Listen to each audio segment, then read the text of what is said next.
उत्तर प्रदेश में योगी आदित्यनाथ के आने के बाद से बुलडोजर बहुत चर्चा में है।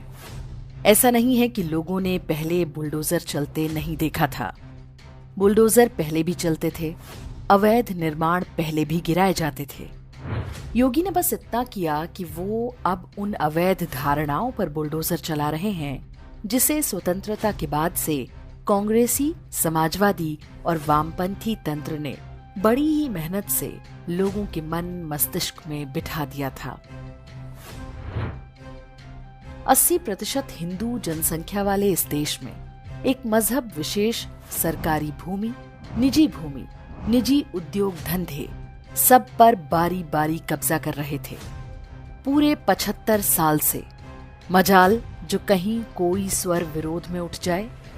सरकारी तंत्र जिसका मूल कार्य ही है भूमि की कस्टडी और लैंड रिकॉर्ड्स को अप टू डेट रखना।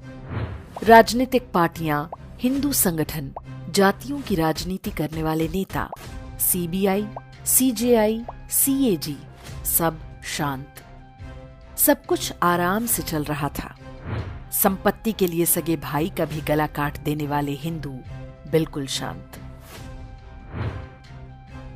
सरकारी पार्कों में नमाज चल रही थी, सड़कों और मैदानों में सजदा हो रहा था और कब कहीं पर वक्फ बोर्ड की तख्ती टंग जाए पता नहीं रहता था।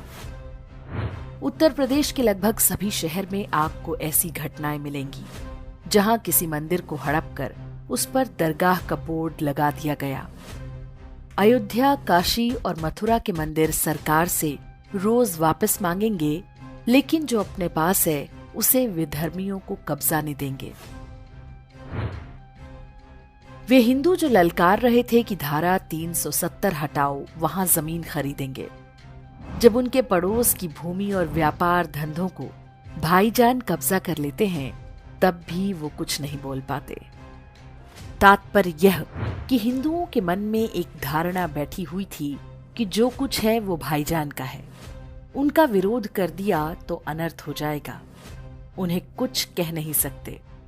व्यक्तिगत स्तर पर कोई कुछ भले ही बोल दे, लेकिन सामूहिक और सार्वजनिक रूप से कुछ नहीं कहेंगे।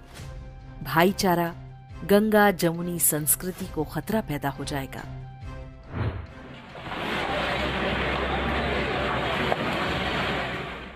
लेकिन अब समय बदल चुका है। मजहबी माफियाओं के महल मिट्टी में मिल रहे हैं। इंच इंच भूमि का हिसाब हो रहा है।